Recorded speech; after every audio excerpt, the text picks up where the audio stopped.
ಅಂತಂದ್ರೆ ಒಬ್ರು ಯಾರೋ ಎಕ್ಸ್ ಫ್ರೆಂಡ್ ಏನ್ ಮಾಡಿದ್ದಾರೆ, ಫ್ಲಿಪ್ಕಾರ್ಟ್ ಇಂದ ಏನೋ ವಾಚ್ ತಗೊಂಡಿದ್ದಾರೆ.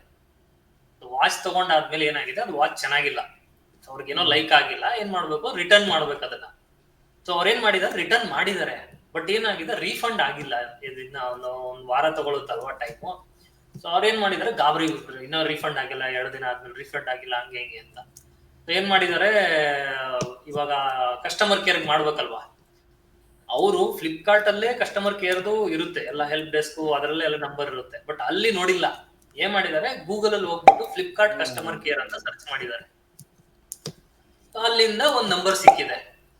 ನಂಬರ್ ಸಿಕ್ಕಿದ್ದಕ್ಕೆ ಜಸ್ಟ್ ಈ ತರ ಕಾಂಟ್ಯಾಕ್ಟ್ ಮಾಡಿದ್ಮೇಲೆ ಏನ್ ಹೇಳಿದ್ದಾರೆ, ಈ ತರ ನಾನು ಒಂದು ರಿಟರ್ನ್ ಆರ್ಡರ್ ಹಾಕಿದ್ದೆ, ಸೊ ಆ ರಿಟರ್ನ್ ಆರ್ಡರ್ಗೆ ನಂಗೆ ರೀಫಂಡ್ ಬಂದಿಲ್ಲ, ಹಂಗೆ ಹಿಂಗೆ ಅಂತ.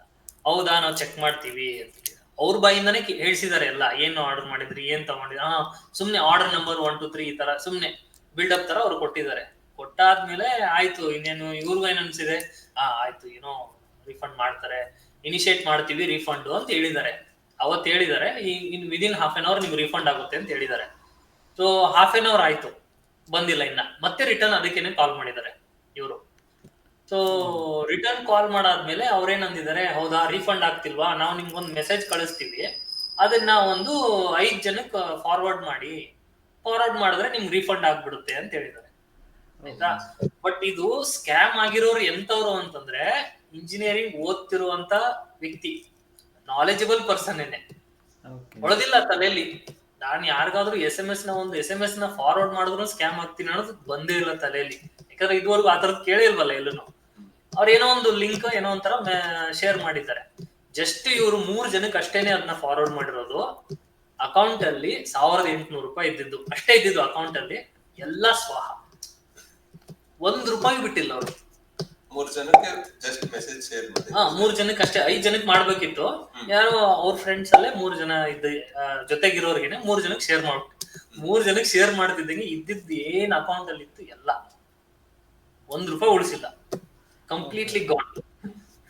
ಆವತ್ತು ಗೊತ್ತಾಗಿದ್ದು ನನಗೆ, ಈ ತರನು ಮೆಸೇಜ್ ಫಾರ್ವರ್ಡ್ ಮಾಡಿದ್ರು ಬ್ಯಾಂಕಿಂದ ದುಡ್ಡು ಹೆಂಗ್ ತೆಗಿಬಹುದು ಅನ್ನೋದು, ಯಾವ ಮಟ್ಟಕ್ಕೆ ಟೆಕ್ನಾಲಜಿ ಹೋಗಿದೆ. ಜನಗಳು ಅದಕ್ಕೆ ಅವ್ರದ್ದು ಅಫಿಷಿಯಲ್, ಈಗ ಫ್ಲಿಪ್ಕಾರ್ಟ್ ಅಲ್ಲೇ ಆಗ್ಲಿ ಅಮೆಝಾನ್ ಅಲ್ಲಿ ಆಗ್ಲಿ, ಅವ್ರದ್ದು ಅಫಿಷಿಯಲ್ ಏನಿರುತ್ತೆ ಅವ್ರದ್ದು ಅಪ್ಲಿಕೇಶನ್ ಅಲ್ಲಿ ಇರೋ ನಂಬರ್ ಕಸ್ಟಮರ್ ಕೇರ್ಗೆ ಕಾಲ್ ಮಾಡೋದು ಬೆಸ್ಟ್.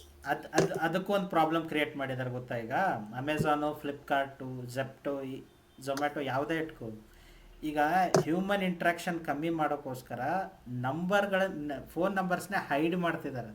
ಆಯಿತಾ. ನೀನು ಆ್ಯಪ್ ಥ್ರೂ ಹೆಲ್ಪ್ ಕೇಳು, ಚಾಟ್ ಮಾಡಿ ರಿಸಾಲ್ವ್ ಮಾಡ್ಕೋ, ಡೈರೆಕ್ಟ್ ಕಾಲ್ ಮಾಡಬೇಡ ಅಂತ. ಅದಕ್ಕೆ ಒಂದೊಂದು ಸರ್ತಿ ಫ್ಲಿಪ್ಕಾರ್ಟ್, ನಾನು ಈಗ ನೋಡಿದ್ದೀನಿ, ಫ್ಲಿಪ್ಕಾರ್ಟು ಅಮೆಝಾನು ಸ್ವಲ್ಪ ಕಾಂಟ್ಯಾಕ್ಟ್ ಮಾಡೋದು ಕಷ್ಟ ಆಗ್ತದೆ ಮುಂಚೆ ಕಂಪೇರ್ ಮಾಡಿದರೆ. ಸೊ ಅದಕ್ಕೂ ಸ್ಕ್ಯಾಮ್ಸ್ ಆಗ್ತವೆ. ಸೊ ಏನೂ ಮಾಡೋಂಗಿಲ್ಲ.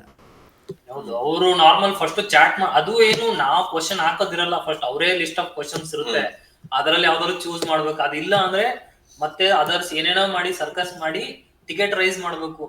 ಅದಾದ್ಮೇಲೆ ಏನೇನೋ ಸರ್ಕಸ್ ಮಾಡಾದ್ಮೇಲೆ ಅವ್ರದ್ದು ಹೋಗುತ್ತೆ ಕಾಂಟ್ಯಾಕ್ಟ್, ಅಲ್ಲಿ ತನಕ ಹೋಗಲ್ಲ, ಮೇಲ್ ಎಲ್ಲ ಮಾಡ್ಬೇಕು, ಅವಾಗ ಬರುತ್ತೆ.